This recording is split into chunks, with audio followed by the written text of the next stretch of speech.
Good day, math buddies. I am Maestra Lucci, the teacher of Geoman in the planet of Geometric Lambda. Since you will be joining Geoman in his journey to accomplish the challenge of top 10 sequence, I will make you master geometric sequence. As what I taught to Geoman. Are you ready? Let's begin. Let us define what is geometric sequence. The sequence generated by the number of hours 1, 3, 9, 27 is called geometric sequence. A geometric sequence is a sequence where the next term is obtained by multiplying a constant number denoted by r to the preceding term. Okay, now math buddies, let us talk about the common ratio. The constant number r is called the common ratio. It is obtained by dividing the next term by the previous term. Always remember, right term divided by the left term. So, in the sequence 1, 3, 9, 27, r is equal to 3. How come it becomes 3? So let's see. 3 divided by 1 is equal to 3. 9 divided by 3 is also equal to 3. And 27 divided by 9 is equal to 3. So therefore, we have the common ratio as 3.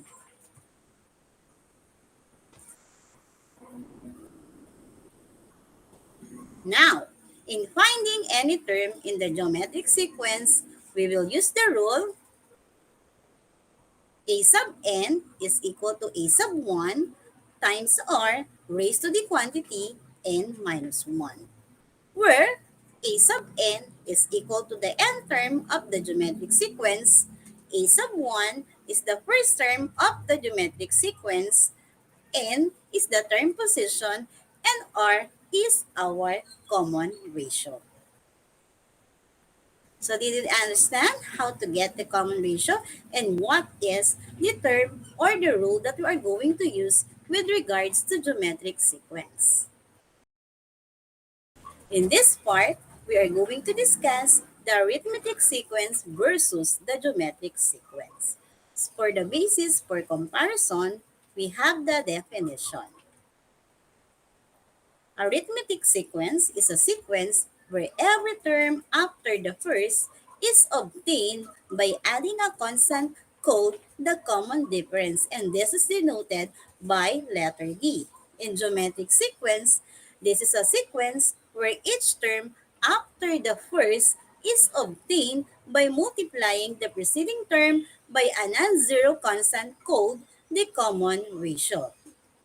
What about the process in finding the next term? In arithmetic sequence, we have addition or subtraction.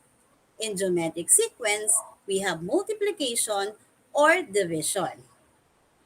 Let's proceed with the variation of terms. In arithmetic sequence, we have linear.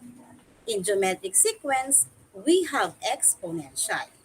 Then for the last one, which is the rule or the formula, arithmetic sequence has a formula of a sub n is equal to a sub 1 plus the quantity n minus 1 multiplied by d.